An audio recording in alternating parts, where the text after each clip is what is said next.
Hello. I love microphones. It makes me feel super famous. Hi, Rebecca. First, I just want to say how incredibly blessed I am to be here. The girls that I've gotten to know today have just shown me incredible strength that they have. Everyone in here has such potential and such strength. And I'm so proud to know some of you really well, and I'm so proud to know all of you at least a little bit. I have some cheater notes.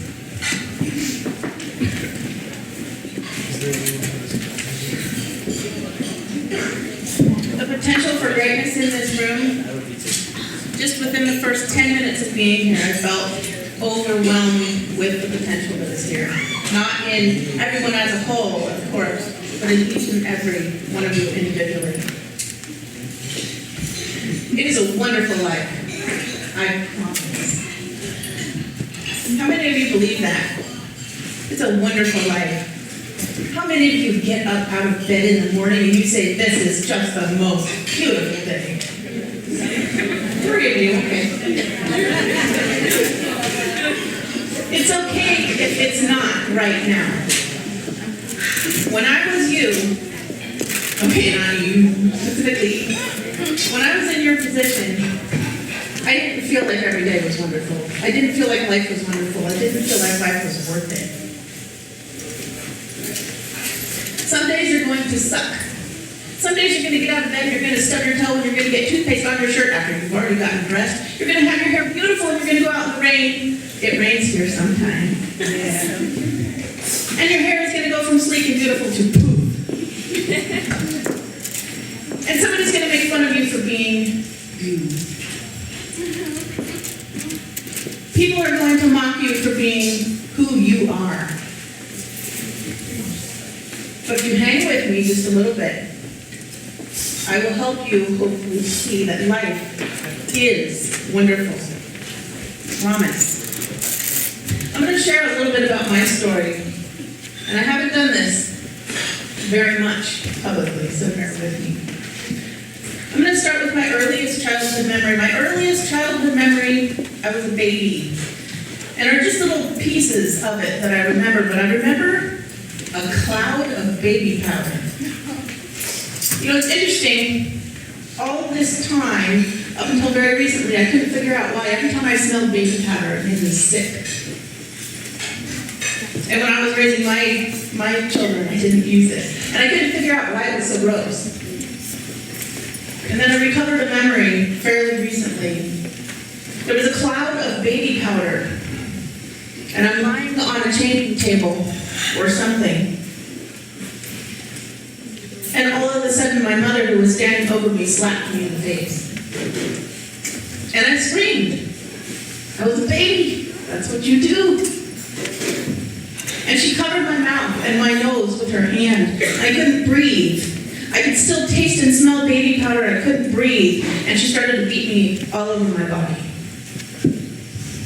That's my earliest childhood memory. We learned, out of 7 of us all together, I'm number 5, we learned really early to be afraid of our mother. We took care of each other, and we raised each other, and half of us are still normal. Being normal.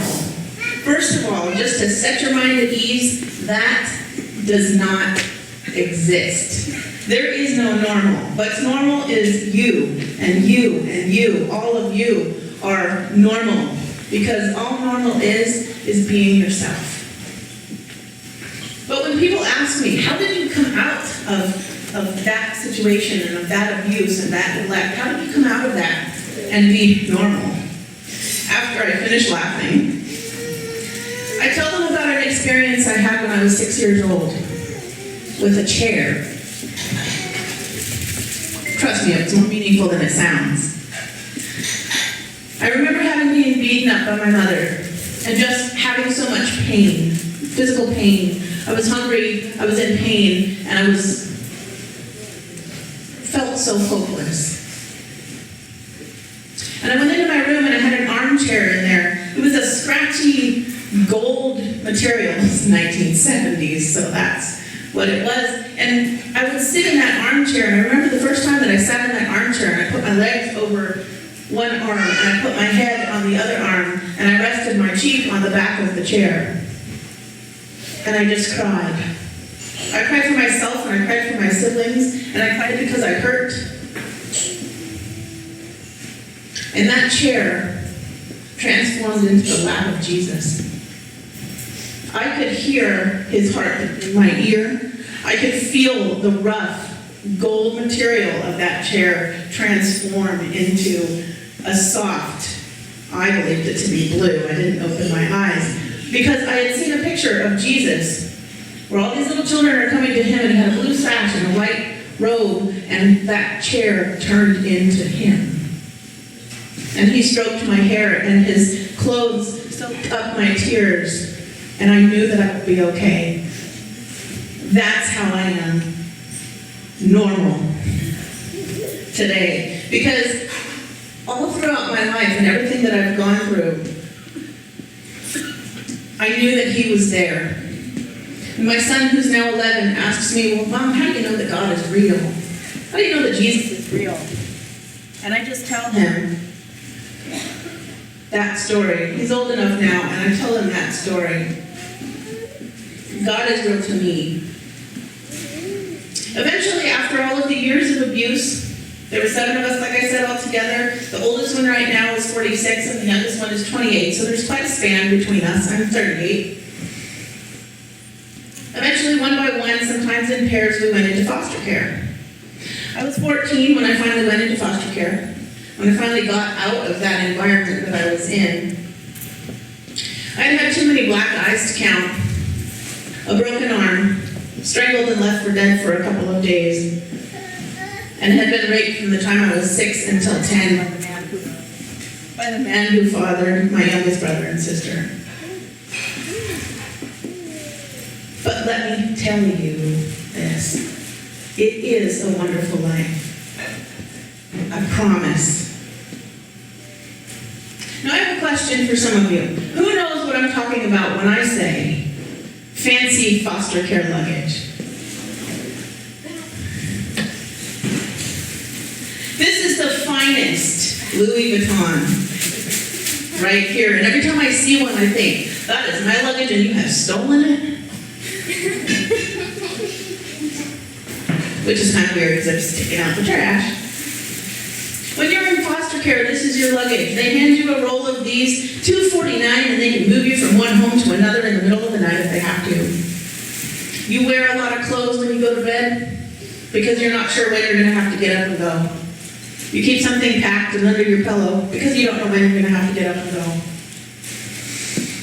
I used to hoard food under my bed. My mom would come in, my foster mom would come in with a rake about once a month and pull the food out from under my bed because I never knew when my next meal was coming. But eventually I learned to trust. Foster care is where I learned my place. What I thought was my place. My sisters and I, my foster sisters and I, at one time there were as many as 6, and sometimes it was just me and my favorite sister, Rosie. So we made up a song. How many of you know the Toys R Us song? Come on, we can do it. Okay. So we made up one that's like uber cool. I want to grow up. I'm a foster kid. There's so many foster kids that I could live with. From tots to teens to video fiends, it's the biggest pity party there is. I don't want to grow up, because if I did, I couldn't be a foster kid. I know it's catchy. If I catch you singing it in the parking lot, I'll understand. When you're a foster kid, people who have never met you and probably never will make decisions for you. They take your tablet and they start writing out the story of your life for you. They take your pen and they take your tablet and they say, this is what she should do. This is who she will be. This is the direction her life will take. And they, a lot of times, will never have met you. And the way that it is written, the way that they write it down, the way that they say it will be, is the way it will be forever. Unless. So I here. Where did that go? I will take you and the chair. She just volunteered. Did you see that? Clever. I ditched the chair myself. So I want you to stand in front of the chair.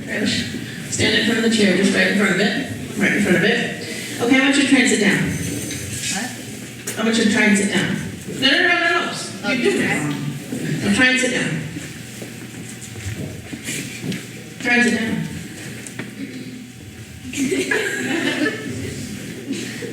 I sat down and you wouldn't let me.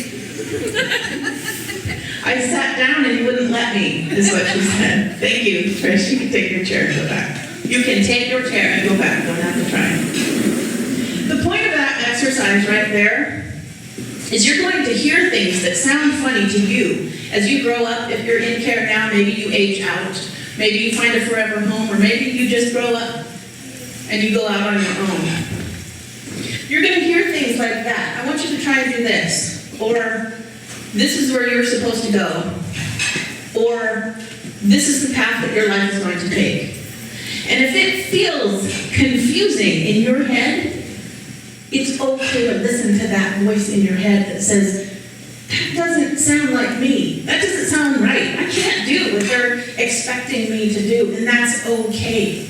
Because just because you can't make decisions now, and you're not making a lot of decisions in your own life right now about the path that you're taking, it doesn't mean you can't start to form who you are and who you will be in the future now.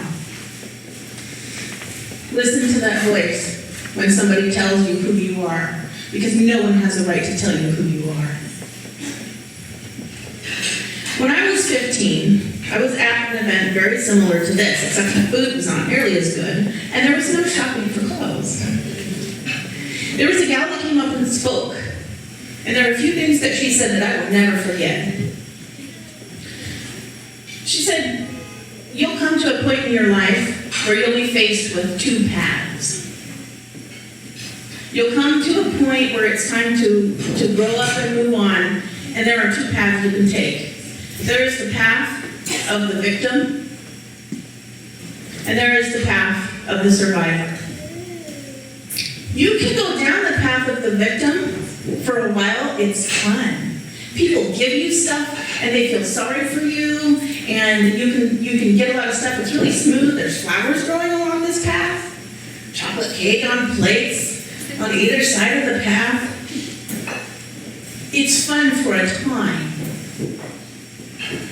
Then there's the path of survivor. And a lot of people don't want to take that path because it's hard. It's not easy. When you take this path, when you make that powerful decision to take the path of survivor, it's like you're riding uphill on a bicycle with square wheels. But guess what? You can do it. Everyone in here can do it. You can take the path. It doesn't matter what has happened to you so far, or what will happen to you between tonight and the end of your life. Your path is your own, and you can do it. Whichever one you decide to take, you can do it. Another thing she had talked about is life being 5% and 95%. All of the hurt and the heartache and the pain and the fear and even the good things that happen here, that's only 5% of your life. The other 95% of your life is what you do with it. How you react to those situations. Someone said, I think Jen said earlier, that life isn't about the situation you're in, it's about what you do with it and the choices you make, and that's exactly right. 5% is such a small amount.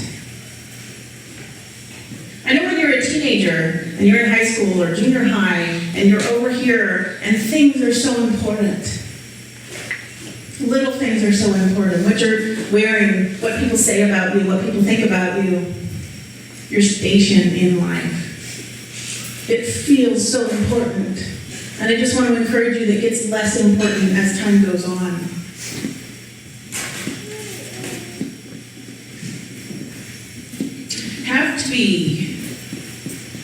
I have to be here. I have to do this. I don't want to. I'm here because I have to be. Who came here today, this morning when they got here? Who was here because someone told them there was an event and they had to come? the little girl. There will be times when someone's going to tell you that's where you're going to be and that's what you have to do. Whether it's an event like this, maybe a less fun event like this, maybe it's working, doing something, but if you make the shift in your mind between I have to and I have the opportunity to choose who I am and what I do in this moment, your life will be wonderful. Because sometimes you have the answer like, well, I have to be here. If I don't, I'm going to go to jail. Or I'm going to have disciplinary action. Or if I'm not here, then I have to do this. But those are all choices. You don't have to be here. You're choosing to be here rather than choosing the consequences. And as soon as you realize that everything you do, everywhere you go, everything you say is your choice. It's your choice and it's your responsibility. If it is to be, it is up to me. If it is to be, it's up to you. Whatever you want to do, whoever you want to be, wherever you want to go, you can. Recently I saw something on Facebook. Anybody know what Facebook is? What? I'm kidding. Facebook. You know what Facebook is. Like one person in the room is like, well, I don't know what that is. Oprah said, it was a quote that I saw from Oprah. Oprah said, forgiveness is when you can look back and say, thank you for that experience. When I look back at the baby powder, I have a difficult time looking at that experience and saying, thank you for that. I did a lot of praying about it when I recovered that memory. And I can stand here now and I can say, if this hadn't happened here, if the baby powder had not happened, I wouldn't be here where I am today. The chain of events that happened in my life, an abusive family into foster care, out of foster care and being very poor, becoming a parent. If that hadn't happened there and I hadn't been in foster care, I never would have been in contact with the birth mother of my son, and I wouldn't be a son because the things that man did to me made me unable to have children of my own. If that hadn't happened here, I wouldn't be who I am, and I love me. I love who I am. I'm not rich. I don't have a bunch of cars. I don't live in a big house. But I feel like, because of the people around me and the friends around me and the people in my life, I feel like I am the richest person in the world. I have a beautiful son. I have a beautiful stepdaughter who's about to make me a grandmother. I'm a little mixed about that. I feel a little young to be a grandmother. If nothing else that I've said today, if nothing else that I say for the rest of my time right here hits you or walks away with you from this room, I want you to walk out of here tonight and I want you to know that you matter. You matter. I believe that each and every one of you matters to God. Each and every one of you matters to me. I've been where many of you are.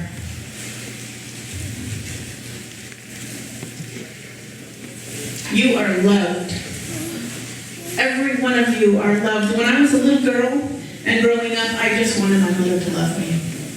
Your mother is the person who is supposed to love you and care about you and be there for you no matter what. And I just wanted her to love me. But I came to the realization eventually that it didn't matter whether she did or not. Because I am whole. In Christ, I am whole. In myself and my experience and my choices, in my power, I am whole. And I don't need anyone else's love to tell me who I am or to make me. Now, I have so many people in my life who love me and who are there for me. And if you take the path of victim, people in your life will begin to fall away eventually because they stop feeling sorry for you. You might be 13, 14, 18 now and in a situation where people reach out and they feel bad for you, but eventually if you keep taking and following that path, people will fall away. All I wanted growing up was to be loved. And I have so many people in my life now that love me. And I love me. And I want you, each of you, to love you. Each of you are unique and created by God. You are here. Everyone in this room is here on purpose. None of you are here by accident.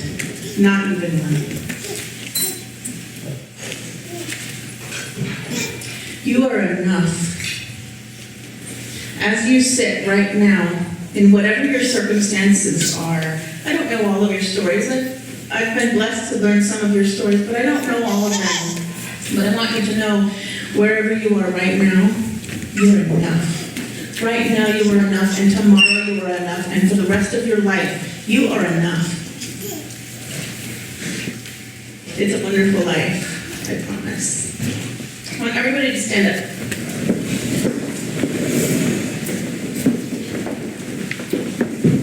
It is a wonderful life, I promise. I want you to declare with me, it is a wonderful life, and I want you to promise. It's a wonderful life, I promise. It's a wonderful life. We can do so much better than that. It's a wonderful life. I promise. I promise. Let's do it in unison. Ready? 1, 2, 3. It is a wonderful life. I promise. Thank you.